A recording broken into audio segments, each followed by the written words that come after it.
Hey everyone, and welcome back to Mall Walking. In a break from my usual format, I wanted to talk about the Venn diagrammy overlap between two of my biggest interests, malls and video games. I've been planning this video for a while, so long in fact that it initially looked like someone beat me to the punch. YouTuber Kiro Talks actually posted a video about malls in video games a few weeks ago at the time of this video's release. If you haven't already checked it out, I highly recommend it. It's a fun watch. And as concerned as I am about being the ants to his Bug's life, the Deep Impact to his Armageddon, I decided to go ahead with this video anyway. Because I'm mostly covering different malls to those he talks about. Which really speaks to how many virtual malls there are out there. I also wanted to dig a little deeper and get into why malls are such a common setting in video games. Because, on the face of it, their inclusion doesn't necessarily make a ton of sense. After all, the primary purpose of a mall is to sell goods to consumers. With the exception of weird metaverse experiences, all too often tied to buying NFTs, and the less said about those the better, malls have never really been used in that way in video games. Until a few years ago, and the rise of the internet for shopping and gaming, it wouldn't have even been possible for them to be used that way. Does it make sense now? When people think of malls in video games, they probably think of Dead Rising. Here's the mall from that game in a dead, but not yet undead state. The spiritual successor to Dawn of the Dead, the game was coincidentally, or perhaps not, released just a couple of years after Zack Snyder's remake of the George Romero original. In fact, Romero's Dawn of the Dead lodged a court case against Dead Rising, listing one of the principal similarities between the properties as many of the zombies wear plaid shirts. I wonder if they went after Al Borland after Dead Rising. I don't think so, Tim. About the only thing to do in this town is kill time at the shopping mall. Dead Rising is not, however, the first example of a mall in a video game. That honour probably goes to 1986's Zombie, which was available for the likes of the Amstrad CPC, Commodore 64, Amiga, and ZX Spectrum. Judging from the gameplay videos I could find, it doesn't look like this one is held up enough to make it worth modern gamers revisiting. Skate or Die 2 was another early video game mall, in which the hero has to earn money to build a half-pipe by making deliveries around the mall. Eat your heart out, Death Stranding.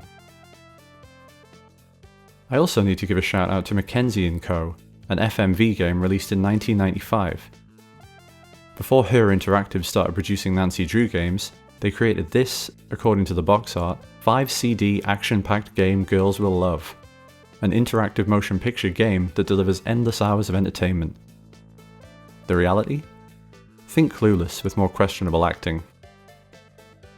But as it turns out, they weren't far off the mark with that description. The game is burned into my brain because, for some reason, I got it for free on my earliest Mac computer, and it was one of the only games I had. Oh, and despite the game seemingly being set in California, it heavily features a cowboy for some reason. As you'd expect from a game aimed at girls in the 90s, the mall features pretty heavily.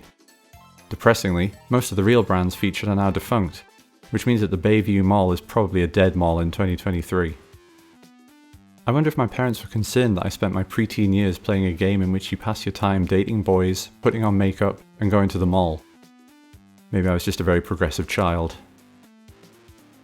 The game also features what I consider to be the best bad joke in existence. We've got black crows, we've got counting crows, we've got Sheryl Crow. What's up with all these crows? What's next? Like, eating crows? Fun fact that I'm obsessed with.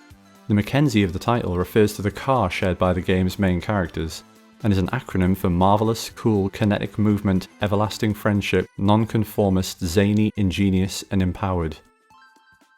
This game didn't sell more than 80,000 units for nothing, folks. But Mackenzie & Company does underscore a problem shared by most video game malls. They've always failed to live up to the primary purpose of a mall, to buy things.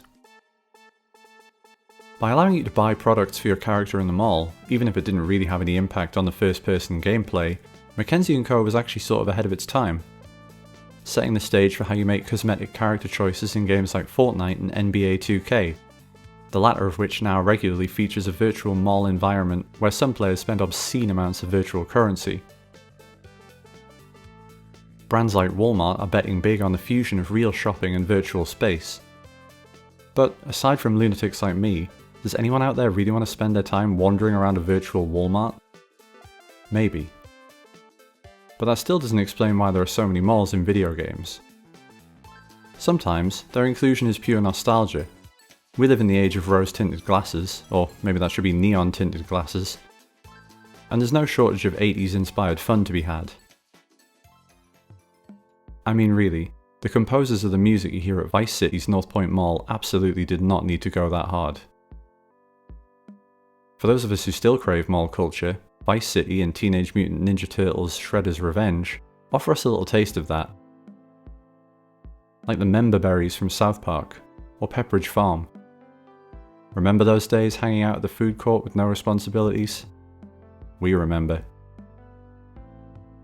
In other instances, the inclusion of the mall is vital to story beats, like in The Last of Us Left Behind.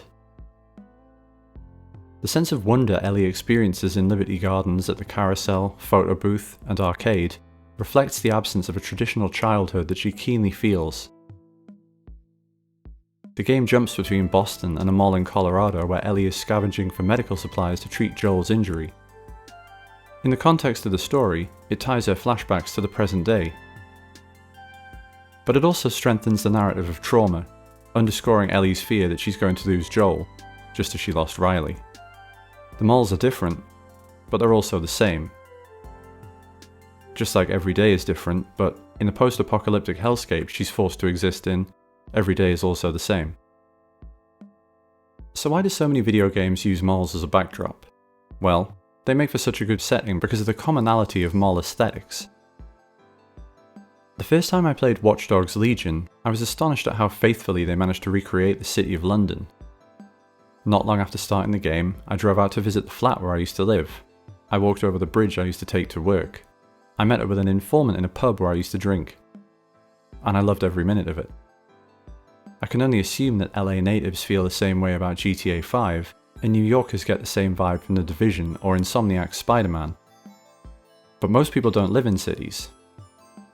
The shared aesthetics of malls offer a common ground that everyone, or almost everyone, can relate to. Right down to the directories, and often punny stand-ins for iconic stores. Although they aren't always particularly clever.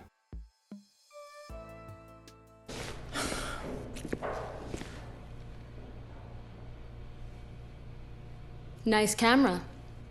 Are you a photographer? As a matter of fact, I am. Mall architecture works for video games on a practical front too. Planters, stairs and railings are all ideal for everything from cover shooters to skateboard sims.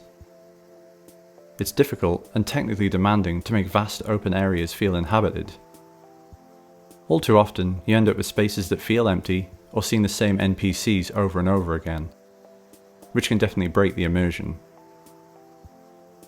Within the constraints of an environment like a mall, it's much easier to fill a space with activity, little details, and people if you want them. Case in point, the oppressive claustrophobia and frustration you feel when trying to battle your way through the swarming crowds in heavy rain looking for Jason. It's been a long time since I've been in a mall this busy. Because, more often than not, malls in video games are dead malls. I could rhapsodize endlessly about the appeal of dead malls, but it's probably a case of if you get it, you get it. Empty and abandoned malls in video games give would-be explorers a chance to roam, without the risk of breaking and entering, black mold, or overzealous mall cops going full Paul Blart on them. Empty malls in video games have the same appeal that they do in the real world. They're liminal spaces, steeped in canopsia. Canopsia is a concept I explored in my video on Call of Duty's Mall at the Pines. It refers to the eeriness of a place that was once bustling with people, but now stands empty. And in games like Silent Hill 3, which heavily features a mall called the Central Square Shopping Centre, that eeriness sometimes evolves into absolute terror. Indie games like Ocean View Mall and Where Did Dead Malls Go are continuing with that legacy, coupling the familiarity of malls with unsettling themes and psychological horror. I have no doubt that we'll see a major developer tackle a backrooms game at some point, a la Five Nights at Freddy's, and I'd be surprised if there isn't at least one level in a mall. Give it a few years and that game will be turned into an underwhelming movie starring Dwayne "The Rock" Johnson or Mark Wahlberg, and the cycle will truly be complete. One thing's for sure, we haven't seen the last of malls in video games. I for one am still waiting for a reboot of Magical Mystery Mall.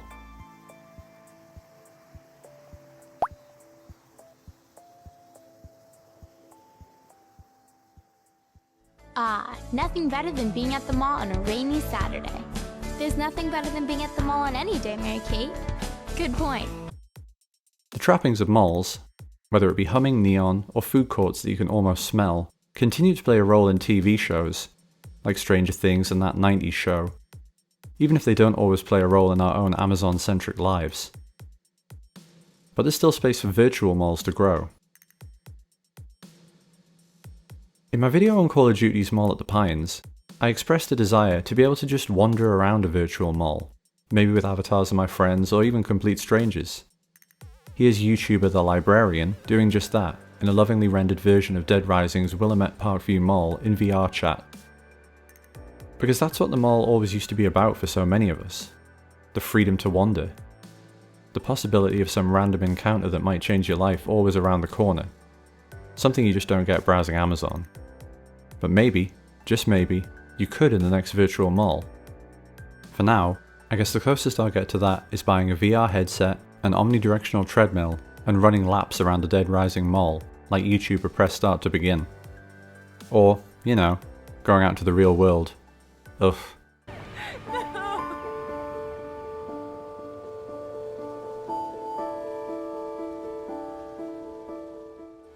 Well, that about does it for this video.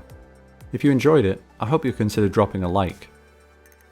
This video may be a break from the usual format, but I'm hoping to get into some more content like this, beyond just touring dead malls, in the months to come. So be sure to subscribe if you want to keep up with that. And let me know your favourite video game mall in the comments below.